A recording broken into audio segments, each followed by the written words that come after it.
नमस्कार, मैं हरि, आप देख रहे हैं डिजिटल न्यूज झारखंड। आइए जानते हैं झारखंड के प्रमुख खबरों के बारे में। इससे पहले से छोटी सी निवेदन की, अगर आप चैनल में नए हैं तो चैनल को सब्सक्राइब अवश्य कर लें ताकि झारखंड के हर छोटी बड़ी खबर आप तक पहुंचा सकें। तो चलिए शुरू करते हैं आज की पहली और बड़ी खबर से। कोल इंडिया के कर्मियों की मौत पर आश्रितों को मिलेगी 86 दिनों के अंदर नौकरी, SOP जारी। ऐसे बता दो, कोल इंडिया की कंपनियों में कार्यरत कर्मियों की मौत होने पर उनके आश्रितों को अब 86 दिनों के अंदर नौकरी दी जाएगी। इसके लिए कोल इंडिया बोर्ड ने एक स्टैंडर्ड ऑपरेशन ऑफ प्रोसीजर बनाया है। इसमें हर एक काम के लिए अवधि तय की गई है। ऐसा नहीं करने पर संबंधित अधिकारी या कर्मचारी पर कार्रवाई का भी प्रावधान किया गया है। इसके लिए सभी कंपनियों के एरिया ऑफिस में एक हेल्प डेस्क बनाया जाएगा। हेल्प डेस्क में CCTV भी लगा रहेगा। आपको बता दूं, कोल इंडिया से तैयार SOP कॉपी सभी कंपनियों को भेज दी गई है। आपको बता दूं, SOP में तय किया गया है कि 14 दिनों के अंदर संबंधित परिजनों का मेडिकल प्रक्रिया होगी। मेडिकल प्रक्रिया कराने की जानकारी एरिया मेडिकल ऑफिसर को दी जाएगी। एरिया मेडिकल ऑफिसर इसे संबंधित हेल्प डेस्क को देंगे। हेल्प डेस्क इनको स्क्रीनिंग कमेटी के पास बुलाएगा।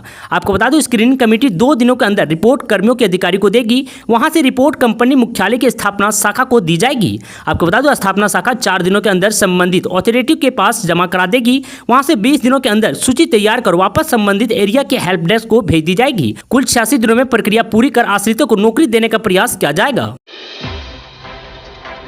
जयराम महतो ने किया जीत का दावा, कहा हमारी पार्टी के नेता सत्ता में आएंगे तभी बदलेगी राजनीति। दरअसल बता दूं, JBKSS सभा के माध्यम से अपना जनाधार मजबूत करने की कोशिश कर रही है। आपको बता दूं, JBKSS पार्टी बनाने वाले जयराम महतो शुक्रवार को चरी स्थित बिरसा फुटबॉल मैदान में सभा में उन्होंने झारखंड में खतियान आधारित नीति लागू नहीं होती तब तक हम लोग चुपचाप नहीं बैठने वाले हैं। दोनों सरकारों ने झारखंड के छात्रों को छलने का काम किया है। अलग राज्य बनाने के बावजूद हम झारखंडियों के हक और अधिकार को लूटने के सिवा कुछ नहीं दिया है। आपको बता दूं, 1932 की खतियान आधारित नीति सरकार बनाकर हमारी अधिकार को नहीं देती तब तक JBKSS शांत नहीं रहेगा। आपको बता दूं, झारखंडियों की मांग तभी पूरी होगी जब हमारी पार्टी के लोग सरकार में बैठेंगे। तो वहीं जयराम महतो बोले, आने वाले चुनाव में JBKSS चुनाव लड़ेगी। यह साफ करते हुए जयराम महतो ने कहा कि लोकसभा और विधानसभा की सभी सीटों पर हमारी पार्टी चुनाव लड़ेगी। JBKSS की सरकार झारखंड में अब बनना तय है। अब हम झारखंडियों को बेवकूफ कोई नहीं बना सकेगा। झारखंड के छात्रों को नौकरियों में बहाली होने की जगह बाहरी लोगों की भर्ती कर आधिपत्य बना रखे हैं झारखंड सरकार। झारखंड में सुखाड़ से निपटने के लिए 9 जिलों को दिए 500 करोड़, पलामू और गढ़वा को 100 करोड़ अतिरिक्त। दरअसल बता दूं, झारखंड में मानसून ने लगातार दूसरे साल दगा दिया है। ऐसे में किसानों को काफी नुकसान का सामना करना पड़ता है। इससे निपटने के लिए राज्य के 9 जिलों को 500 करोड़ दिया गया है। इसके अलावा पलामू और गढ़वा को 100 करोड़ रुपये अतिरिक्त दिया गया है। आपको बता दूं, झारखंड में सुखाड़ से निपटने के लिए केंद्र सरकार ने आपदा प्रबंधन के तहत 9 जिलों को 500 करोड़ रुपये उपलब्ध करवाए हैं। वहीं पलामू और गढ़वा को सुखाड़ से निपटने के लिए 100 करोड़ रुपये अतिरिक्त उपलब्ध करवाए गए हैं। आपको बता दूं, यह बात पलामू सांसद विष्णुदयाल राम ने शनिवार 2 सितंबर को मीडिया से बातचीत करते हुए साझा किया है। इस सांसद ने कहा कि अगस्त महीने में ही धान की रोपनी लक्ष्य हासिल हो जाना चाहिए था, लेकिन नहीं हुआ। बता दूं, तय समय तक पलामू में छात्र 6%, वहीं गढ़वा में बेहद कम रोपनी हुई है। सांसद ने कहा कि मामले में राज्य सरकार एक रिपोर्ट तैयार करें और उसे केंद्र को भेजें। उन्होंने कहा कि केंद्र की सरकार सुखाड़ को लेकर मदद करने को तैयार है। झारखंड कैबिनेट की बैठक 6 सितंबर को इन मुद्दों पर हो सकती है चर्चा। दरअसल बता दूं, झारखंड की कैबिनेट की बैठक 6 सितंबर को आहूत किया गया है। शाम 4 बजे से कैबिनेट की बैठक होगी। मुख्यमंत्री हेमंत सोरेन की अध्यक्षता में यह कैबिनेट की बैठक होगी। आपको बता दूं, जिसको लेकर तैयार की गई है, इसको लेकर सभी विभागों के सचिवों को पत्र भेजा गया है। इसमें बताया गया है कि वे लोग कैबिनेट में लाए जाने वाले प्रस्तावों को तैयार करें। कैबिनेट में कई सारे प्रस्तावों को मंजूरी दी जा सकती है। आपको बता दूं, इसके अलावा वर्ष 2024 के चुनाव को देखते हुए भी कई सारे फैसले लिए जा सकते हैं। कई सारे पेंडिंग मामले हैं जिसको लेकर भी इस कैबिनेट को यह माना जा रहा है। सरकार के स्तर पर काफी फैसले लिए जाने हैं, जिसको लेकर भी इसका प्रस्ताव तैयार करवाया जा रहा है।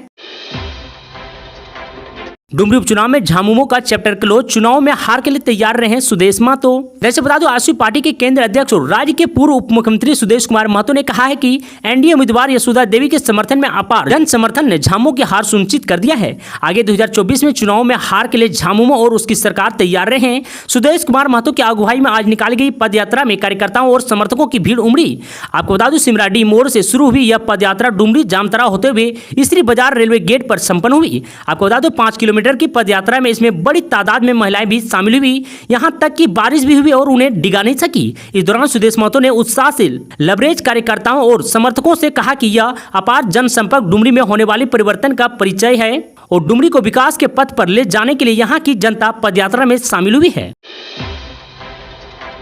सीएम हेमंत सोरेन ने आदित्य L1 की सफल लॉन्चिंग पर देशवासियों को दी बधाई, कहा जोहार इसरो। दरअसल बता दें, इसरो ने अपने पहले सूर्य मिशन आदित्य L1 को लॉन्च कर दिया है। इस अवसर पर सूबे के सीएम हेमंत सोरेन ने देशवासियों और इसरो के सभी वैज्ञानिकों और उनके परिवार को बधाई दी है। अपने जारी संदेश में उन्होंने कहा है कि चंद्रयान 3 की सफलता के बाद आज इसरो के महान वैज्ञानिकों ने सूर्य का अध्ययन करने के लिए आदित्य L1 की सफल लॉन्चिंग की है। आपको बता दूं, इस अवसर पर देश सहित इसरो के वैज्ञानिकों और उनके परिवारों को अनेक बधाई, शुभकामनाएं और जोहार।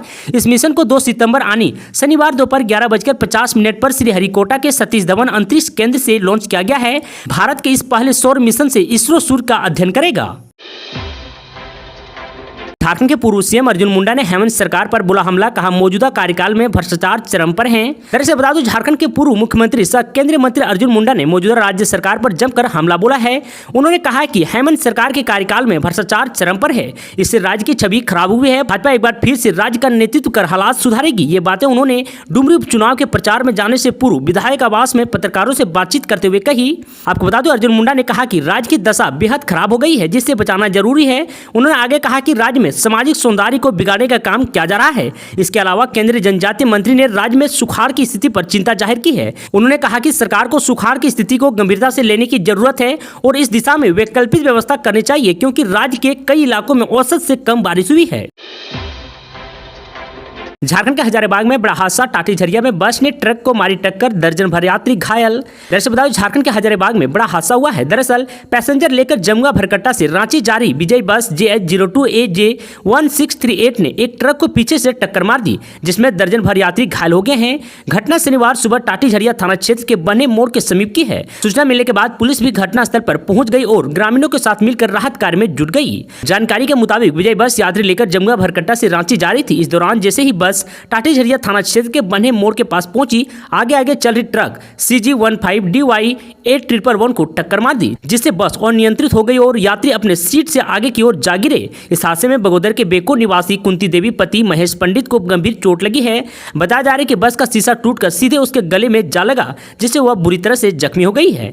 वहीं बाकी अन्य यात्रियों में किसी के माथे पर तो किसी के पैर पर चोट लगी है। करीब दर्जन भर यात्रियों को 108 एम्बुलेंस से इलाज के लिए सदर अस्पताल हजारीबाग भेज दिया गया है। खबर लिखे जाने तक स्थानीय पुलिस एवं ग्रामीण घटनास्थल में पहुंचकर राहत कार्य में जुट गए।